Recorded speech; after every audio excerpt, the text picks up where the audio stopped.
पिछली कुछ कड़ियों में हम चर्चा कर चुके हैं कि अकबर को सूचना मिली कि गुजरात की तरफ के कुछ बंदरगाहों पर यूरोपियन लोग हज पर जाने वाले मुसलमानों को तंग करते हैं तथा उनसे जबरदस्ती कर वसूल करते हैं।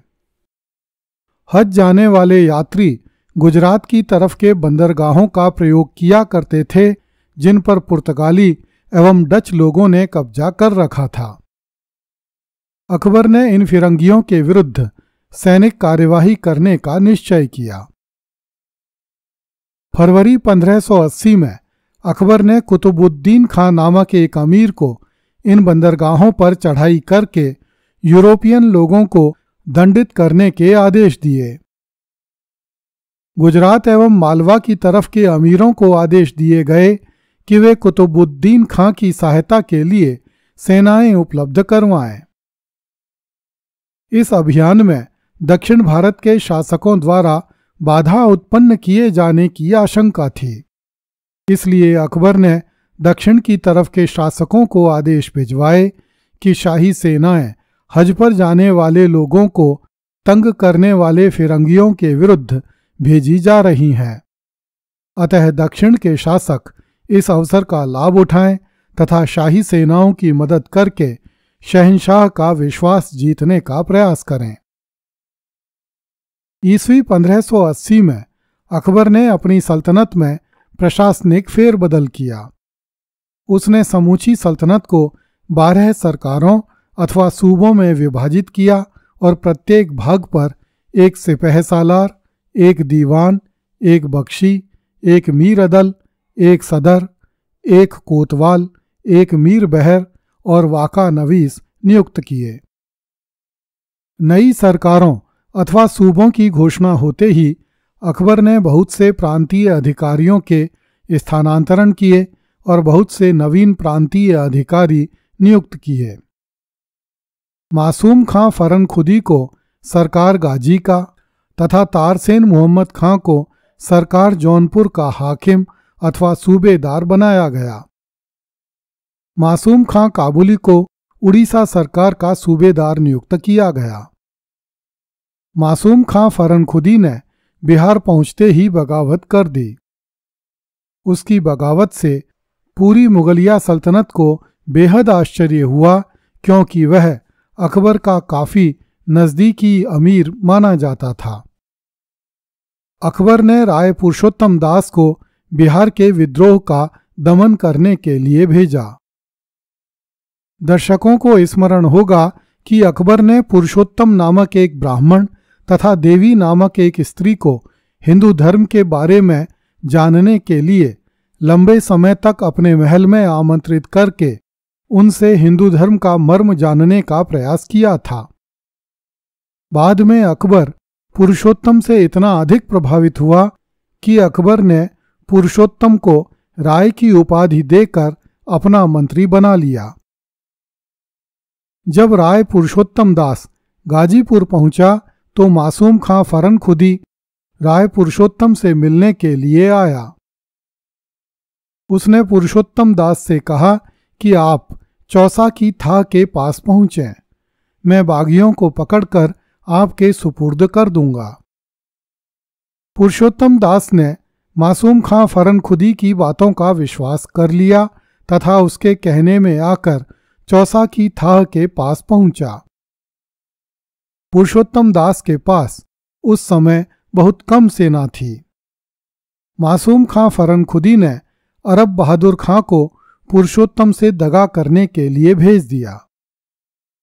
जिस समय राय पुरुषोत्तम गंगाजी में नहाकर पूजा कर रहा था तब अरब बहादुर खां ने अचानक ही पुरुषोत्तम पर वार कर दिया, जिससे पुरुषोत्तम दास बुरी तरह घायल होकर वहीं पर गिर पड़ा।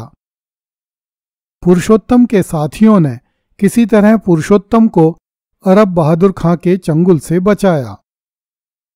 उस समय तक राय पुरुषोत्तम दास बुरी तरह घायल हो चुका था। राय पुरुषोत्तम के सेवक पुरुषोत्तम को लेकर गाजीपुर चले गए, जहां पुरुषोत्तम का सैनिक शिविर लगा हुआ था।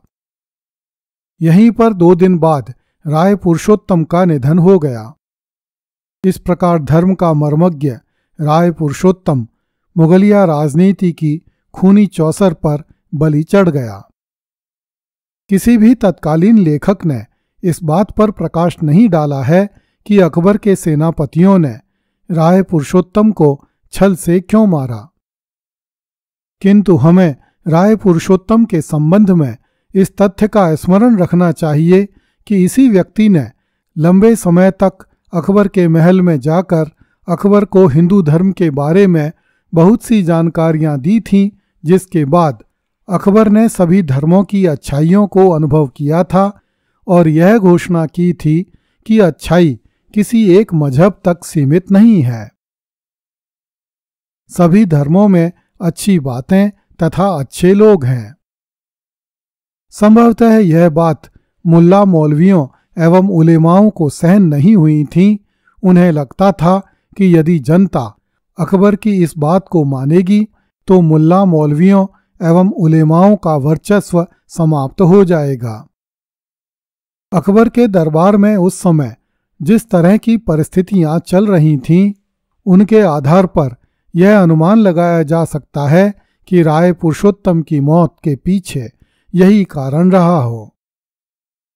उधर अकबर के दरबारियों, सेनापतियों एवं मुल्ला मौलवियों में अकबर के विरुद्ध नाराजगी बढ़ती जा रही थी और इधर अकबर के भीतर जीव दया के भाव उत्पन्न होने लगे थे।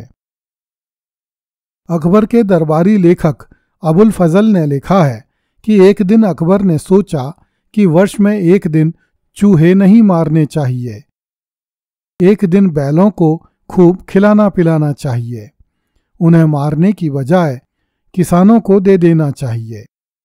एक दिन चीते नहीं पकड़ने चाहिए, चीते के द्वारा शिकार नहीं करना चाहिए। एक दिन न खरगोश खाना चाहिए न उसका शिकार करना चाहिए। एक दिन मछलियों को भी नहीं मारना चाहिए, न ही उस दिन मछलियों को खाना चाहिए। एक दिन घोड़ों को नहीं खाना चाहिए न उन्हें मारना चाहिए। एक दिन सांपों को भी नहीं मारना चाहिए। एक दिन भेड़ों को भी नहीं मारना चाहिए और न ही उस दिन भेड़ों को खाना चाहिए। बंदरों के विषय में भी ऐसा ही किया जाना चाहिए। जो बंदर पकड़ लिए गए हैं उन्हें छोड़ देना चाहिए। एक दिन मुर्गे नहीं खाने चाहिए न उन्हें लड़ाना चाहिए। एक दिन शिकार में कुत्तों का प्रयोग नहीं करना चाहिए। जो लोग कुत्ते पालते हैं उन्हें अपने कुत्तों का ढंग से ध्यान रखना चाहिए। एक दिन सूअरों को क्षति नहीं पहुंचानी चाहिए। इसी प्रकार वर्ष के प्रत्येक मास में एक न एक अच्छा काम अवश्य करना चाहिए। अकबर ने प्रत्येक महीने में किए जाने वाले कामों की एक सूची अलग से तैयार करवाई। उसने आदेश जारी किए कि मुहर्रम के महीने में प्राणियों को नहीं मारना चाहिए। सफर महीने में कैदियों को छोड़ देना चाहिए। रबी उल अव्वल में 30 चुने हुए निर्धनों को भेंट देनी चाहिए। रबी उल आखिर में शरीर को शुद्ध करना चाहिए, विलास नहीं करना चाहिए। जमादुल अव्वल महीने में बढ़िया कपड़े या रेशमी कपड़े नहीं पहनने चाहिए।